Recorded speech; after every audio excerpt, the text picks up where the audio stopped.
In a classroom filled with dismissive laughter, 16-year-old Avery Thorne stands frozen at the podium, her face burning with humiliation. She just revealed a truth no one believes. Her mother is a Navy SEAL. Even her teacher, Mr. Hale, openly mocks her claim as impossible, urging her to spend less time on fantasy. The audience snickers as Avery returns to her seat, fighting back tears of anger and frustration. Then the auditorium doors swing open, silencing the room in an instant. From which city in the world are you watching this video today? If you enjoyed this story and want more like it, subscribe for weekly content that challenges expectations and celebrates unsung heroes. The fluorescent lights of Westridge High hummed overhead as Mr. Everett Hale paced before his advanced placement government class, his worn leather shoes clicking against the linoleum with military precision. Behind him, framed photographs of uniformed men, mostly naval officers, stared down at the students, their glass-covered faces reflecting the morning light.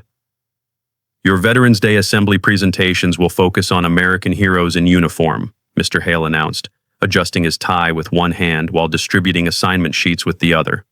I expect thoroughly researched, factual accounts of real American heroes, not fictional characters, not exaggerations. His gaze lingered pointedly on Avery Thorne, who sat quietly in the third row, absently turning the worn naval compass that hung from a chain around her neck. At 16, Avery possessed a reserved demeanor that her classmates often mistook for aloofness, a protective shell she had perfected over years of careful omissions and half-truths. "Mr. Whitfield," Hale called out, "you will start us off. What is your topic?" Paxton Whitfield straightened in his seat, his carefully styled hair remaining immobile. "I will be presenting on Admiral Jonathan Whitfield's command innovations during Operation Desert Storm, sir." The unspoken, "my father," hung in the air between his words. "Excellent," Hale nodded approvingly. "Family connection, distinguished service record. Perfect." Around the room, students shared their topics: grandfathers who stormed Normandy, uncles who flew combat missions over Afghanistan, cousins currently serving on aircraft carriers. With each example, Mr. Hale's approving nods grew more enthusiastic, his comments more effusive. "Miss Thorne?" The teacher's voice cooled noticeably. "Your topic?" Avery's fingers stilled on her compass. "I would like to present on Navy SEALs, sir." A ripple of snickers circulated through the classroom. Paxton turned in his seat, flashing perfect teeth. "Going to fantasize about some muscle-bound frogman, Thorne?" Laughter erupted around her. Instead of shrinking away, something hardened in Avery's expression. "I know more about SEALs than anyone in this room," she said quietly, the steel in her voice silencing the laughter more effectively than if she had shouted. Mr. Hale's eyebrows rose slightly. "Bold claim, Miss Thorne. I look forward to seeing if your research supports it." The dismissive tone made it clear he did not believe it would. As the bell rang and students gathered their belongings, Avery's phone vibrated. The text message was brief. "Operation delayed. Home tomorrow." She quickly tucked the phone away when a shadow fell across her desk. "Hey, Earth to Avery."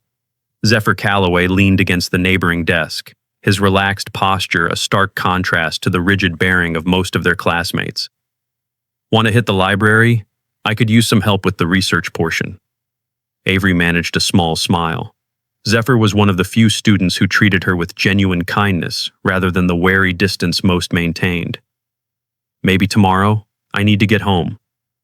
Walking alone through the crisp autumn air, Avery followed her usual route, which deliberately passed the naval base housing where she and her mother had lived until 3 years ago. Now they rented a modest apartment across town, less conspicuous, her mother had explained, less connected to the base, fewer questions. A black SUV with government plates slowed as it passed her, the tinted windows revealing nothing of its occupants. Avery kept walking, her pace steady, her face betraying nothing of the recognition that flashed through her mind. In the school library the next day, Avery worked meticulously on her presentation, surrounded by books on naval special warfare. Her notes were detailed, precise, containing information that went beyond what the books provided. "You are really into this SEAL stuff, huh?" Zephyr dropped into the chair beside her, peering at her laptop screen. "What is the fascination?" Avery hesitated, her fingers hovering over the keyboard. For a moment, she considered telling him the truth, but the weight of years of secrecy held her back. "Just interested in elite training and mental toughness," she said finally. "Yeah, but there is interested, and then there is." He gestured to her detailed notes and the stack of books. "Whatever level this is." Before she could respond, Paxson's voice cut through the library's quiet. "Playing soldier again, Thorne?" He leaned against a nearby bookshelf, flanked by two teammates from the lacrosse team. "My dad says women are not mentally tough enough for special forces. That is why they are not allowed." "Your dad does not know everything," Avery replied without looking up. "He is an admiral. Pretty sure he knows how his own navy works." Paxson smirked. "But keep living in your fantasy world." After they left, Zephyr whistled low. "You really do not like that guy." "He represents everything wrong with military culture," Avery said, then immediately regretted the personal insight. Later, alone in the restroom, Avery clutched her compass necklace, clicking it open to reveal not a magnetic needle, but a hidden Trident insignia, the seal emblem, etched into the inner surface. "Calm seas do not make skilled sailors," she whispered to herself, a mantra she had heard countless times throughout her childhood. The Veterans Day Assembly transformed the gymnasium into a sea of red, white, and blue. Student presentations received polite applause, with Paxson's glorification of his father's naval career earning enthusiastic response from both faculty and students. When Avery took the stage, her presentation began with standard historical context about the formation of the Navy SEALs. But as she continued, her delivery shifted, becoming unexpectedly authoritative, filled with details about SEAL training, selection criteria, and operational procedures that seemed beyond what research alone could provide. "While BUDS has a notoriously high attrition rate," she explained, displaying a slide of trainees covered in mud during Hell Week, "recent integration efforts have demonstrated that physical strength is secondary to mental resilience and tactical problem-solving when—" "Miss Thorne?" Mr. Hale interrupted, rising from his seat in the front row. "While I appreciate your creative approach, you are spreading misinformation. Women are not permitted in Navy SEAL teams. That is a factual error that undermines your entire presentation." The auditorium fell silent. Avery stood frozen at the podium, her knuckles white against its edges. "Not officially, sir," she finally responded, her voice barely audible. Mr. Hale's face hardened. "This is a factual presentation, not speculative fiction. Perhaps you should spend less time on fantasy and more on factual research." Scattered laughter rippled through the audience. "Just tell us why you are so obsessed with SEALs, Thorne," Paxson called out from his seat in the front row. "What is the real reason?" Put on the spot, surrounded by skeptical faces, something broke inside Avery. 3 years of practiced silence shattered in an instant. "Because my mother is one," she blurted out. The silence that followed lasted only a heartbeat before erupting into laughter. Mr. Hale's face twisted into a condescending smirk. "That is quite impossible, Miss Thorne. Please take your seat." He turned to address the snickering audience. "This, students, is why we verify our sources." As Avery made her way back to her seat, face burning with humiliation, she noticed movement at the back of the auditorium. The principal had been called aside by someone at the door. Security personnel appeared, scanning the crowd with practiced efficiency. Then, an announcement crackled over the speakers. "Code Yellow, security protocol initiated." The double doors at the rear of the auditorium swung open. Commander Samantha Thorne entered the auditorium with the quiet confidence of someone accustomed to walking into hostile territory. Her Navy working uniform, crisp despite obvious signs of recent travel, bore the distinctive Trident insignia that only Navy SEALs earned the right to wear. Her face, weathered from years at sea and in desert conditions, remained impassive as she surveyed the room. But her eyes, the same piercing blue as her daughter's, missed nothing. The principal hurried to meet her, exchanging hushed words before nodding with clear deference. The assembled students shifted in their seats, murmuring in confusion while Mr. Hale stared in undisguised shock. Commander Thorne's gaze found Avery in the crowd, communicating volumes in a single look before she turned her attention to Mr. Hale. "I understand there is some confusion about my daughter's presentation," she said, her voice carrying effortlessly through the now silent auditorium. Mr. Hale stepped forward, his confidence visibly faltering. "There must be some mistake. She claimed her mother is a Navy SEAL, yes, Commander Thorne cut him off with practiced precision. That information was classified until 0600 this morning. She removed an official document from inside her uniform jacket and handed it to him. The Secretary of the Navy has authorized disclosure of the Women Combat Integration Pilot Program following its successful 5-year trial period. The paper trembled slightly in Mr. Hale's hands as he read it. Around them, the audience remained stunned into complete silence. For security reasons, Commander Thorne addressed the crowd, my daughter has carried a burden of silence about my work. Today, that changes. She moved to the podium with fluid economy of motion. With your permission, Principal Larson, I would like to complete the presentation my daughter started. For the next 15 minutes, Commander Thorne explained how a small unit of women had been serving as SEALs in a classified program designed to evaluate the integration of women into special operations roles. She detailed rigorous selection criteria, identical training standards, and operational successes that had finally convinced military leadership to declassify the program's existence. Throughout her explanation, Avery sat perfectly still, her eyes never leaving her mother, a woman she had watched leave for classified training exercises for years, returning sometimes with unexplained injuries and always with the weight of experiences she could not share. When Commander Thorne finished speaking, Mr. Hale approached the podium. His face had lost all trace of its earlier condescension. Miss Thorne, he said, addressing Avery directly, I owe you a public apology. I allowed my preconceptions to cloud my judgment and, in doing so, I failed in my duty as an educator. He turned to Commander Thorne. And to you, Commander, I offer my deepest respect for your service and my sincere regret for the disrespect I showed your daughter. From the audience, a tall man in a formal naval uniform rose to his feet. Admiral Whitfield, Paxson's father, drew himself to attention and rendered a perfect salute to Commander Thorne. The Navy will be watching the success of this program with great interest, Commander, he said, his voice carrying the weight of authority and, remarkably, genuine respect. As the assembly dispersed, students swarmed around Avery, peppering her with questions she could finally answer. Paxson hovered at the edge of the group, his earlier mockery replaced by awkward silence. When their eyes met, he gave a small nod that might have been the beginning of an apology. I always knew you were different, Zephyr said, appearing at her side. Just did not know how cool different could be. Later, in an empty classroom, Avery and her mother shared a quiet moment away from the commotion. I am sorry I put you in this position, Avery said, guilt clouding her features. I should not have said anything. Commander Thorne placed her hands on her daughter's shoulders. Never apologize for telling the truth. I am sorry you had to hide it for so long. Her expression softened. This was always the endgame, Av. We had to prove beyond doubt that women could succeed at the highest levels of special operations before going public. Sometimes you have to change the system from within, Avery finished, repeating one of her mother's longtime mantras. Exactly, Commander Thorne smiled, a rare, unguarded expression. The hardest part was letting you carry this secret too. You have shown more strength than many operators I have trained with. A knock at the door interrupted them. Mr. Hale stood in the doorway, his earlier arrogance replaced by genuine contrition. I wondered if I might have a word, he said hesitantly. Commander Thorne nodded, and he stepped into the room, closing the door behind him.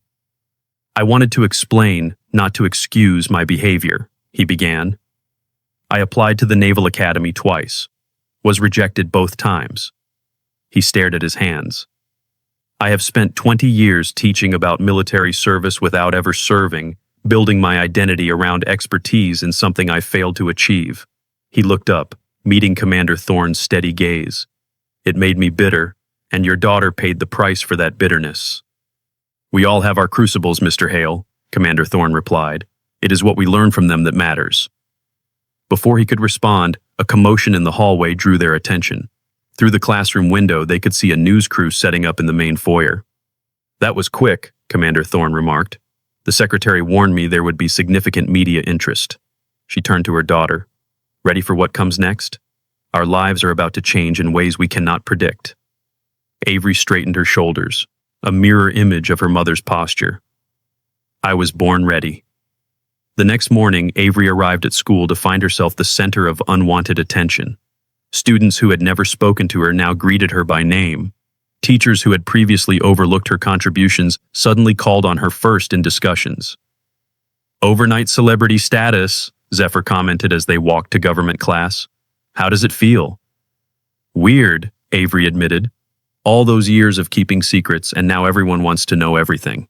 "Not everything," Zephyr corrected. "Just the cool parts, the SEAL stuff. Not the part where you had to pretend your mom was something she was not." Avery considered this. That was the hardest part. Watching people underestimate her, knowing what she was really doing when she deployed.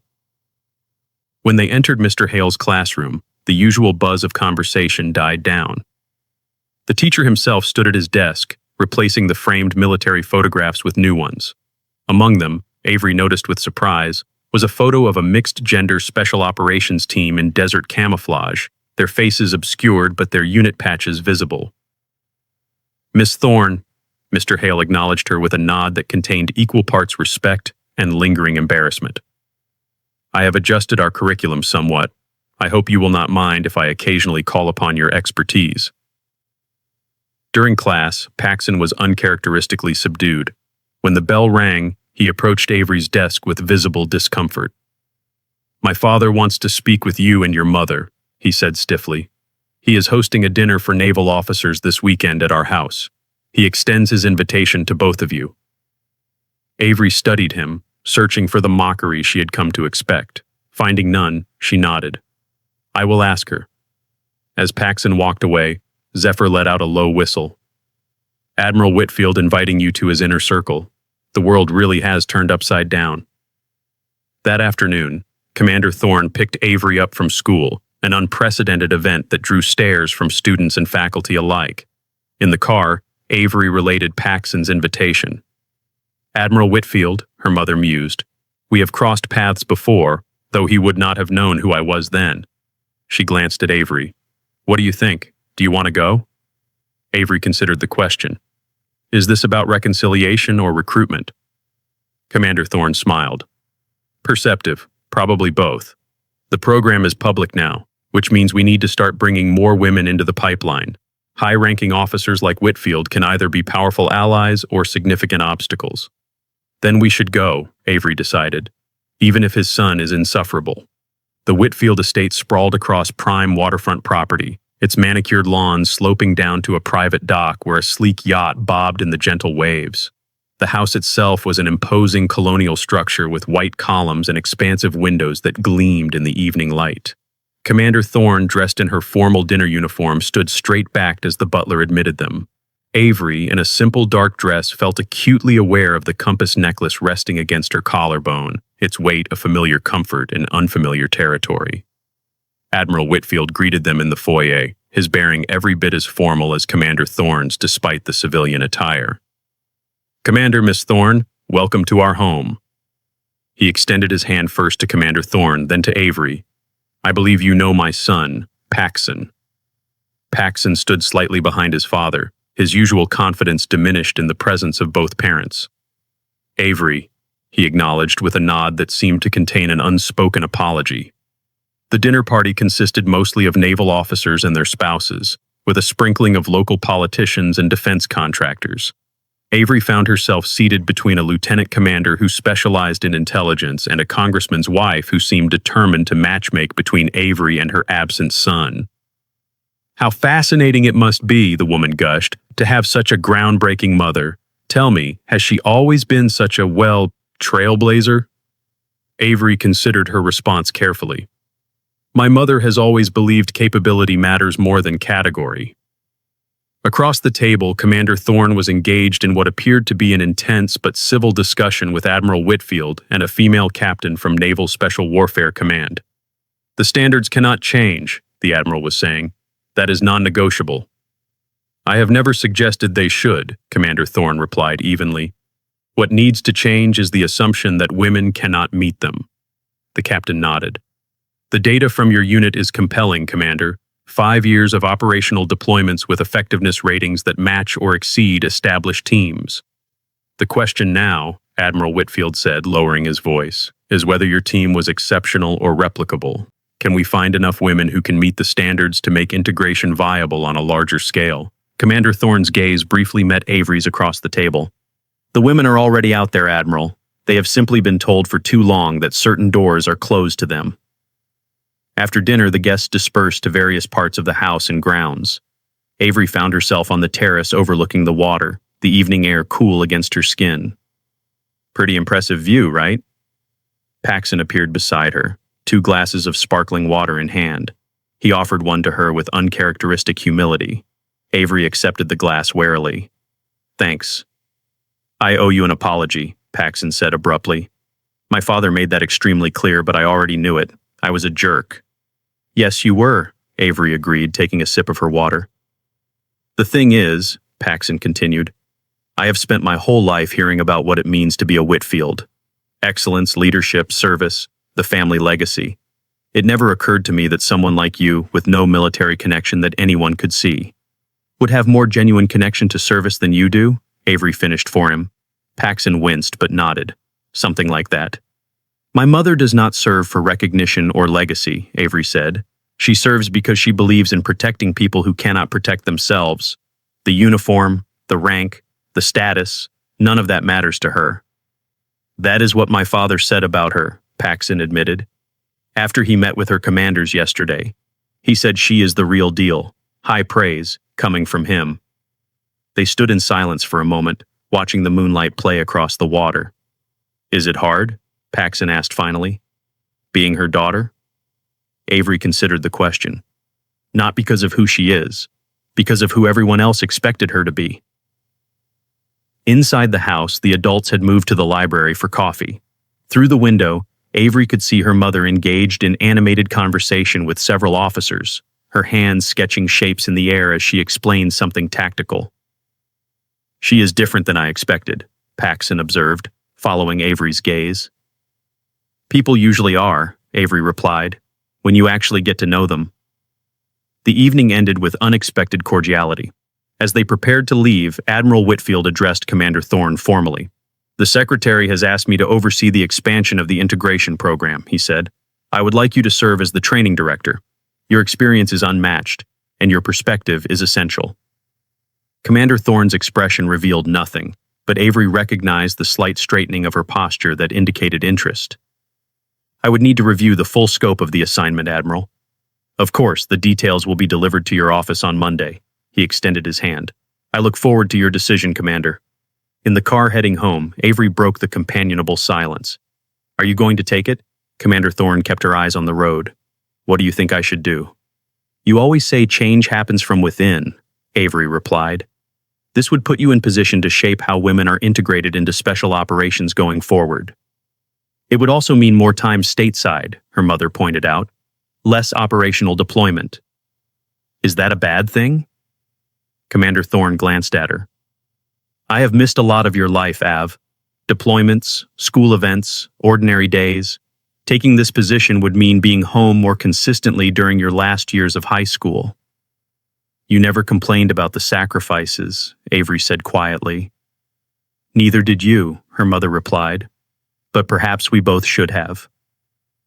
They drove in silence for several minutes before Commander Thorne spoke again.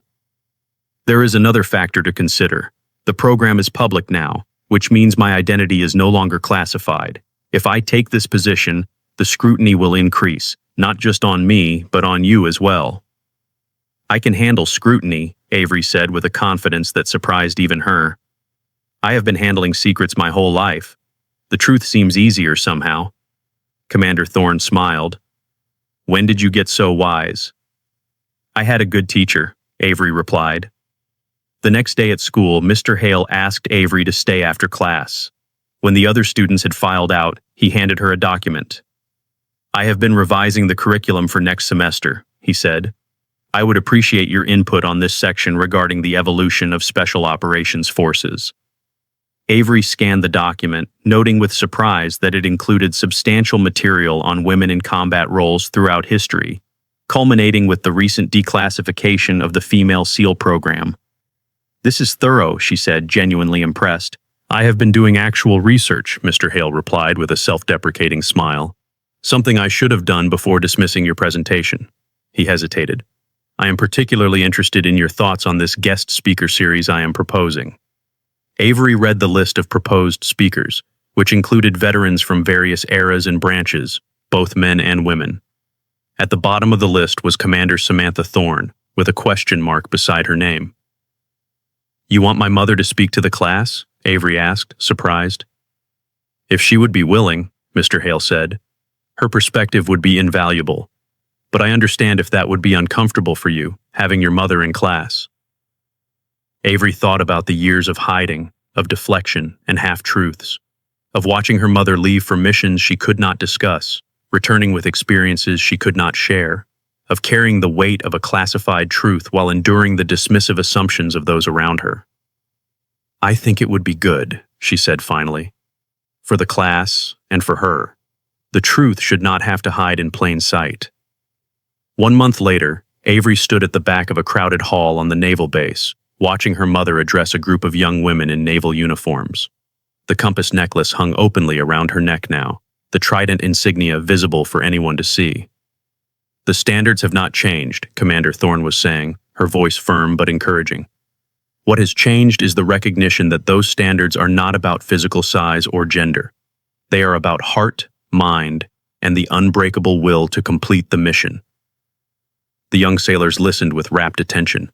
Among them were women who had previously been told their aspirations were impossible, women who now looked at Commander Thorne the way climbers look at a summit they had been told was unattainable.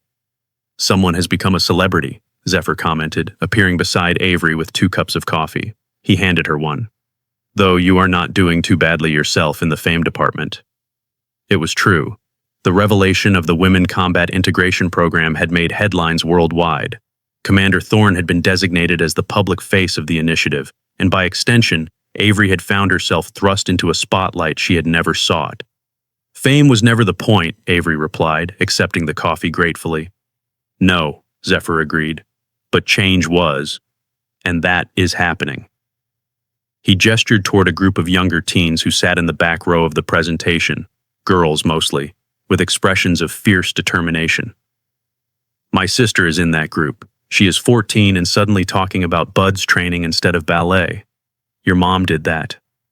Avery smiled, watching the younger girls hang on her mother's every word. She would say they were always capable. They just needed to see it was possible. After the presentation, they walked along the base perimeter. The autumn air had turned decidedly wintry, but the path was still dotted with people, many more than usual, Avery noticed, particularly young women in PT gear. "I have been thinking about enlisting," Zephyr said suddenly. "Not SEALs. I do not think I am built for that kind of pressure. But maybe intelligence, language specialization." Avery studied him with new interest. "You never mentioned being interested in military service before." "Your mom changed everything," he said simply. "People who never thought they belonged are showing up now." They passed a newly installed recruitment display featuring silhouettes of diverse operators, male and female. The tagline read, "Strength has many forms." "Mr. Hale asked me to speak to his class next week," Avery said, "about living with classified information and the ethics of secrecy in a democracy." Zephyr laughed. "Talk about a complete 180. He has gone from mocking you to treating you like an expert." "People can change when confronted with their own biases," Avery said. Even Paxson apologized. Apparently, Admiral Whitfield had a very direct conversation with him about respect and making assumptions. Ahead of them, the presentation was ending. Commander Thorne spoke briefly with several officers before making her way toward Avery and Zephyr. Despite the month of media appearances and official functions, she still moved with the same efficient grace that had defined her before her role became public. "How did I do?" she asked as she reached them. "You inspired about 20 new SEAL candidates," Avery replied. "So, mission accomplished." Commander Thorne smiled, the expression transforming her usually serious face. "The mission is just beginning. Changing policy is the easy part. Changing culture, that is the real challenge." As they walked toward the parking lot, a group of young girls approached tentatively, clutching programs from the presentation. "Commander Thorne?" The bravest of them, perhaps 12 years old, stepped forward. "Would you sign this? And could we get a picture with you and your daughter?" For years, Avery had lived in the shadows of her mother's classified career, bearing the weight of a truth she could not share. Now, standing beside Commander Thorne in the winter sunlight, she realized that some burdens, once revealed, became not just lighter, but transformative. Mother and daughter posed together, no longer hiding beneath the surface of necessary secrecy, their shared strength finally visible to a world that had refused to believe it existed. The following week, Commander Thorne visited Mr. Hale's government class as part of his newly established speaker series. Avery sat in her usual seat, watching with a mixture of pride and lingering disbelief as her mother stood before the class in her service uniform. "Before I take your questions," Commander Thorne said, concluding her presentation on the evolution of special operations, "I want to acknowledge something. For years, my daughter Avery carried a burden that many of you cannot imagine, protecting classified information even when it meant facing ridicule and disbelief." She looked directly at Avery. That kind of moral courage is rarer and more valuable than any physical strength. The students turned to look at Avery, their expressions ranging from admiration to embarrassment. Paxson, seated near the front, nodded slightly in acknowledgement. "Now," Commander Thorne continued, "I believe Mr. Whitfield has the first question." Paxson stood. "Commander Thorne, what qualities do you look for in potential SEAL candidates, regardless of gender?" "Resilience," she answered without hesitation. "The ability to face failure, learn from it, and continue forward. Physical strength can be built, tactical skills can be taught, but the mental fortitude to persist when everything tells you to quit, that is innate." Her gaze swept the classroom.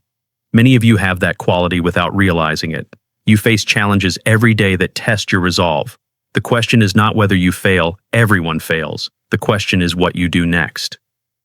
After class, several students lingered to speak with Commander Thorne. Avery noticed Mr. Hale watching from his desk, his expression thoughtful. "Your mother is quite remarkable," he said when Avery approached.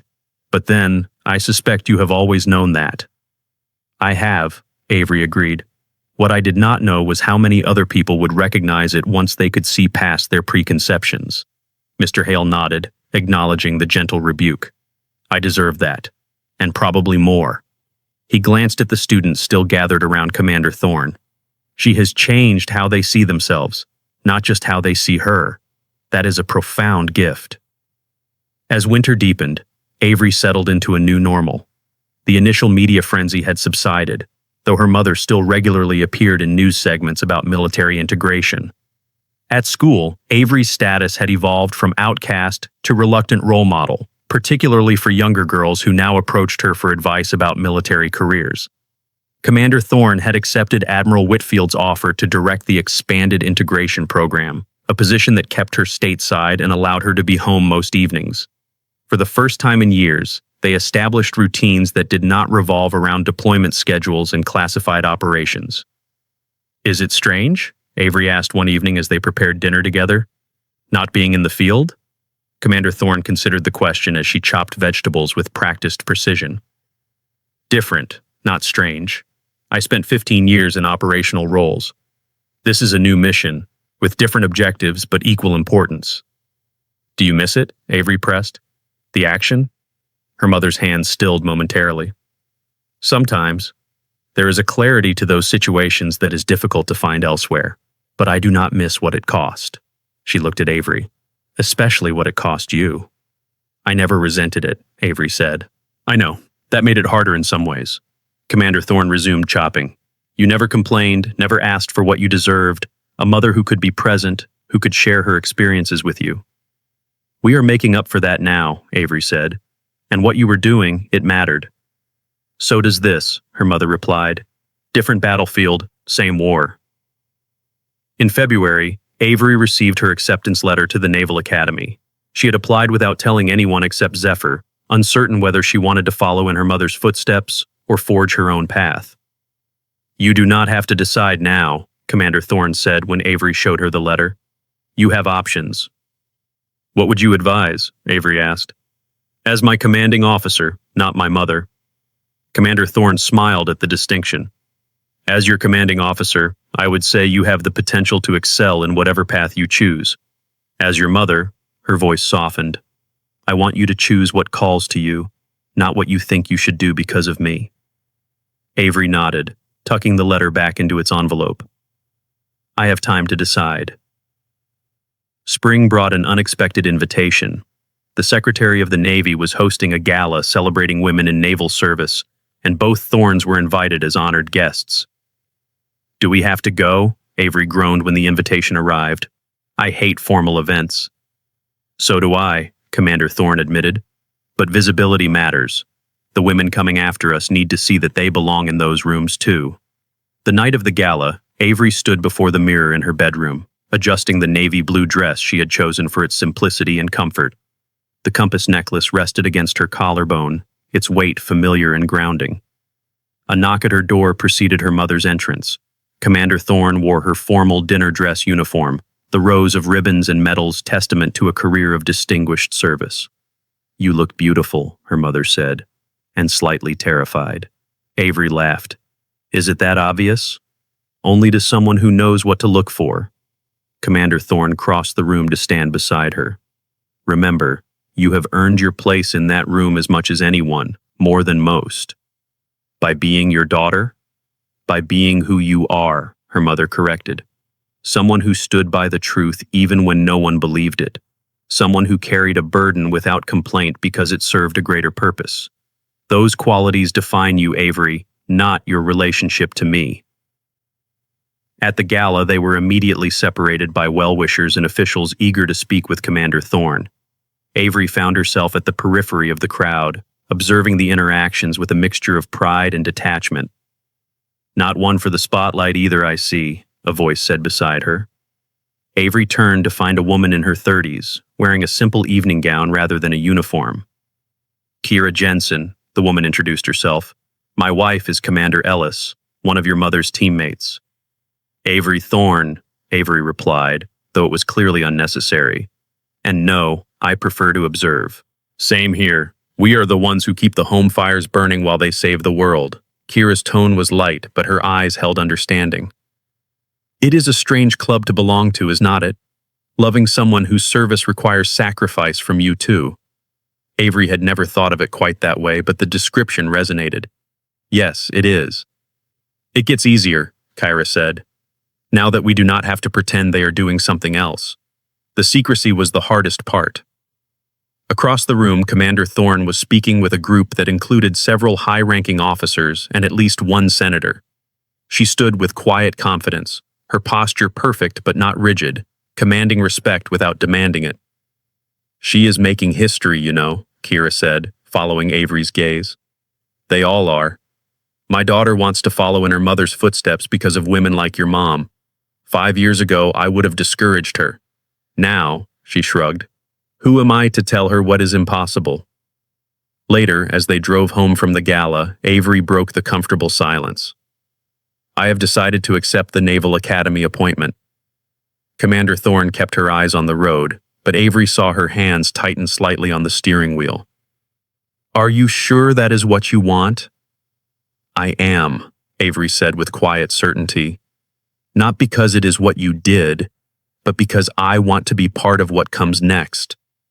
I want to help build the future you started." Her mother nodded, her profile illuminated by passing streetlights. "It will not be easy." "The best missions never are," Avery replied, echoing one of her mother's frequent sayings. Commander Thorn smiled. "When did you get so wise?" "I had a good teacher," Avery said, returning the smile. "Someone who showed me that the truth does not need to hide, even when the world is not ready to hear it." Have you ever known someone who never asked for recognition but deserved more than anyone else? Someone whose quiet strength changed the world around them? Some heroes operate beneath the surface, but their impact ripples far beyond what we can see.